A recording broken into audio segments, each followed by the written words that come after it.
प्रत्येक मुलीने एकदा तरी सोलो ट्रॅव्हल केलं पाहिजे, कारण कॉन्फिडन्स, भीती, एकटेपणा आणि बरेच एक्सपिरियन्स जे आपण शिकायला हवे ते स्वतःकडूनच भेटतात. आणि कधीतरी स्वतःला शोधण्यासाठी एकटं निघावं लागतं, म्हणून मी निघालीये एका सोलो ट्रिपला.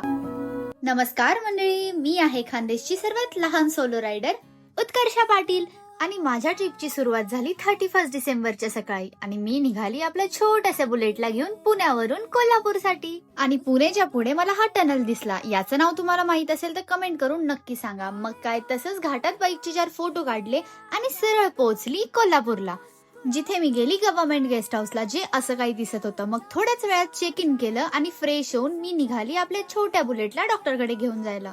आणि थोड्याच वेळात मला माझी फ्रेंड भेटायला आली. मग तिला घेऊन कोल्हापूरचे रस्ते एक्सप्लोर करत आम्ही पोहोचलो रंकाळा लेकला, जिथे लोकांचे तोंड बघून शांततेत टाइम स्पेंड केला. आणि असं म्हणत ते कपल बदक आहे, ते माझ्यासारखे नाहीये. मग काय, खूप काही खाऊन गप रिटर्न आली आणि झोपली. आता पुढे काय झालं ते बघण्यासाठी फॉलो करा. तोपर्यंत बाय बाय.